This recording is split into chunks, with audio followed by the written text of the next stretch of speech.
Olá, meu nome é Benito Salomão, eu sou economista e nós vamos falar hoje um pouquinho sobre as contas do governo e qual a importância dela para a vida cotidiana das pessoas. Bom, em primeiro lugar, por que é importante o governo ter as suas contas em dia, o governo apresentar aquilo que a gente chama de equilíbrio orçamentário? Então, é importante, em primeiro lugar, porque o governo, assim como as pessoas, ele tem o seu orçamento. E quando o seu orçamento ele é dado pelo que ele recebe, que são os impostos, as contribuições, as taxas, e o que ele gasta. Então, quando o governo ele gasta mais do que ele arrecada, assim como as pessoas, ele precisa incorrer em dívida. Incorrer em dívida significa pagamento de juros. E quando o governo apresenta uma dívida muito alta, e hoje a dívida pública, a dívida do governo, ela está oscilando na faixa de 62%, 63% do PIB, ou seja, do total de riqueza que a nossa economia produziu ao longo de 2014, 63%, ou 2/3 quase, dessa riqueza é dívida. Então, quando você apresenta um alto grau de endividamento, você precisa incorrer em juros muito altos para poder tocar o seu orçamento. Então, essa é a situação do Estado brasileiro hoje. Ele é um Estado que deve muito, que deve mal, uma dívida cada vez mais assumindo um componente, uma característica de vencimento a curto prazo, e por isso o governo precisa estar sempre elevando juros ou então imprimindo dinheiro que vai ter um impacto inflacionário lá na conta do supermercado, na conta de energia, na conta de tudo aí. De todo jeito recai para o trabalhador, para o contribuinte, para pagar essa conta do desequilíbrio orçamentário do governo. Então, diante disso, o nosso Estado brasileiro ele vem, desde 2008 já, numa trajetória de ascendência do gasto público muito elevada, e isso chegou num ponto de esgotamento e que já sinalizava isso ao longo de 2013, ao longo de 2014 isso ficou bastante evidente, mas a presidente da República defendia que não, que ajuste fiscal é coisa de conservador, que ajuste fiscal é coisa de Fernando Henrique, é coisa, enfim, de economista liberal ortodoxo, etc. Bom, mas os fatos comprovaram que ela estava errada, e tanto estava errada que convidou para ser ministro da Fazenda o Joaquim Levy. O que o Joaquim Levy propôs? Joaquim Levy propôs um pacote de ajuste fiscal que previa um superávit primário de 1,2% do PIB para esse ano 2015 e uma previsão de superávit primário de 2% do PIB para 2016 e 2017, o que está muito longe de ser um ajuste fiscal efetivo. Dadas as condições atual da política fiscal, 1,2% do PIB é um número modesto e tímido. Mas, enfim, é melhor do que o resultado que nós tivemos em 2014, que foi um déficit primário aí de 0,60% do PIB, né? 32 bilhões de reais. Foi o déficit apresentado pelo governo ao longo de 2014. De forma que o projeto do Joaquim Levy ele tende a ser bastante realista. Ele não quis prometer um superávit primário de 3% do PIB, porque sabia que não ia conseguir entregar. Agora, você pode estabelecer uma meta fiscal, por exemplo, de 2% do PIB, com a carga tributária de 22 e um gasto público de 20, você subtrai e tem uma economia de 2% do PIB. Ou você pode ter uma meta fiscal de 2% do PIB, com a carga tributária de 62% do PIB e um gasto público de 60%, você subtrai 62 menos 60 dá 2% do PIB.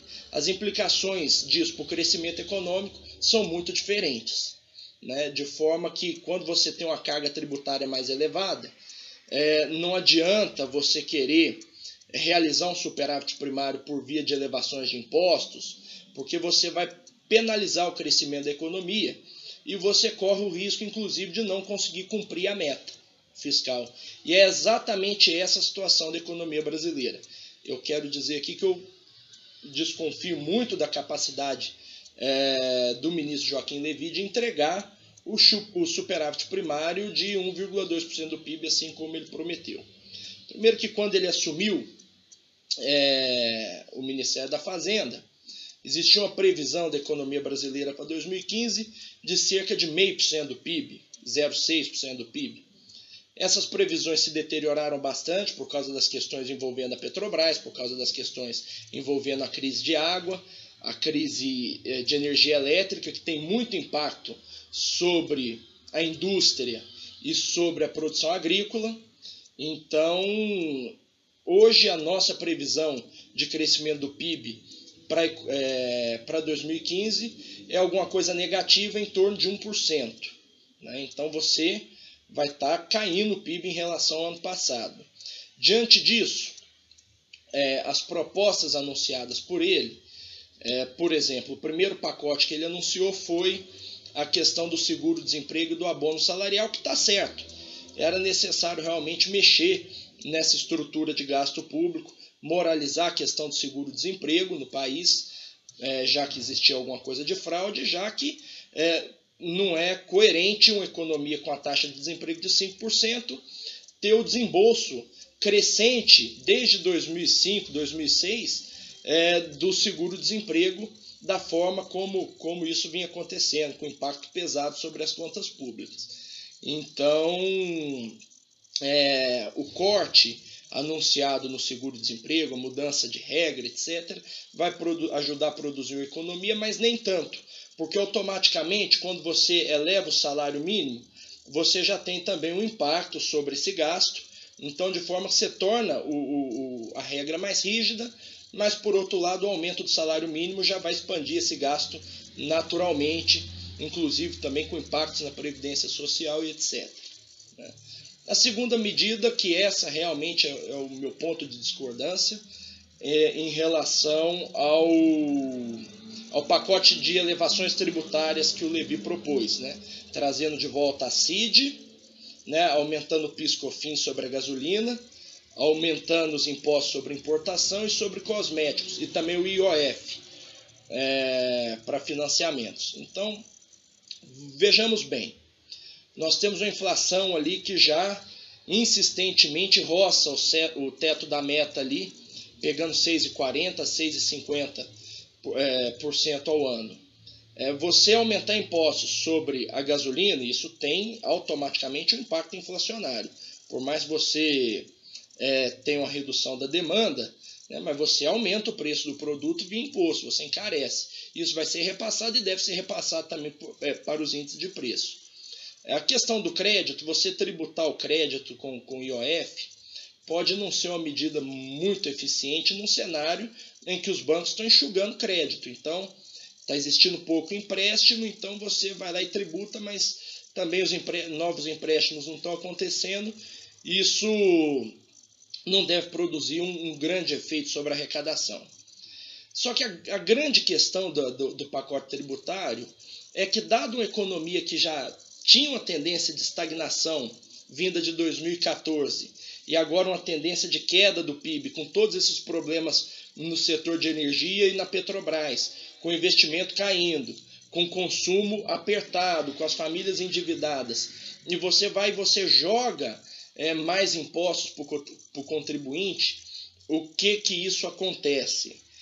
O que isso provoca? Isso provoca na economia uma aceleração da recessão, um aprofundamento da recessão, de forma que a economia deve apresentar realmente um resultado negativo esse ano, e apresentando um resultado negativo esse ano, você prejudica a própria arrecadação, porque a arrecadação cresce de acordo com a base do crescimento. Então, se o crescimento está caindo, a arrecadação naturalmente vai estar caindo também, porque a renda das pessoas vai diminuir, a renda das empresas, o lucro, etc.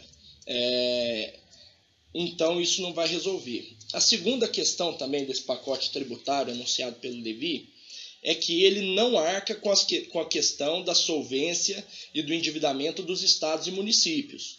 E hoje nós temos uma série de governos estaduais que têm problemas, que estão com problemas de caixa, que estão atrasando pagamento, estão realizando as chamadas pedaladas fiscais, postergando pagamento para o mês seguinte, para não incorrer em déficit no mês em curso.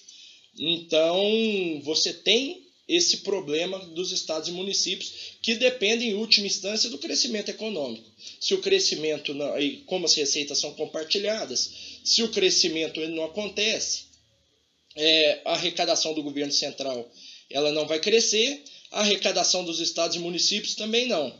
E via fundo de participações, eles têm as suas receitas muito prejudicadas, o que justifica essa quantidade de restos a pagar que os governos lançaram de 2014 para 2015 e devem continuar lançando de 2015 para 2016. Portanto, o caminho não é esse, né? O caminho do ajuste fiscal que a economia brasileira precisa passar é um processo de redimensionamento do Estado brasileiro.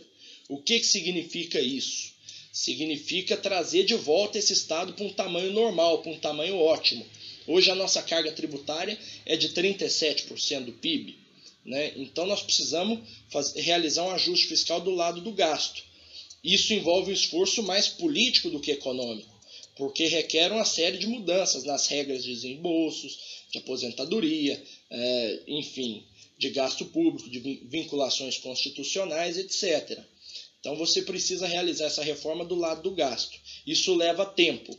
O problema da economia brasileira, o problema fiscal, ele é de curtíssimo prazo. Uma outra forma que você pode realizar o ajuste fiscal, visto que o gasto público é rígido no curto prazo, seria através da venda dos ativos do governo. Então, suponha que você é uma pessoa que você está endividada, que você não consegue mais crédito e quando consegue a juros muito altos, né, a agiotagem, e você precise honrar seus compromissos. E você não tem como aumentar o que você ganha no curto prazo e também não tem como diminuir o que você gasta no curto prazo, porque de repente é um problema de saúde, um problema de doença na família. O que você faz? Você vai vender seu patrimônio. E é exatamente isso que o Estado deve fazer no momento de dificuldade. É vender participações em empresas públicas, é vender participações em autarquias, etc. Reestruturar o Estado brasileiro, realizar o ajuste patrimonial de forma a levantar a caixa para honrar seus compromissos e, com isso, criar um arcabouço institucional para a expansão do gasto público. O gasto público ele deveria obedecer uma regra de crescimento de forma que o gasto não se elevasse acima do PIB. Né? O teto de elevação do gasto público fosse o próprio PIB. Né? Estabelecer teto para a dívida pública, né? Que é o que acontece, por exemplo, na economia americana. Então, algumas medidas nesse sentido deveriam ser tomadas. Então, uma forma de realizar o ajuste fiscal no curtíssimo prazo, sem jogar para o ombro do contribuinte o ônus da irresponsabilidade do período Guido Mantega no Ministério da Fazenda, seria exatamente a venda de algumas participações, né, e principalmente do sistema Eletrobras. Se você vendesse hoje algumas participações do sistema Eletrobras e mudasse o arcabouço de regulamentação, você automaticamente estaria resolvendo dois problemas da economia brasileira. O primeiro, fiscal. Com a venda você acumularia recursos para abater na dívida pública e para aportar o superávit primário.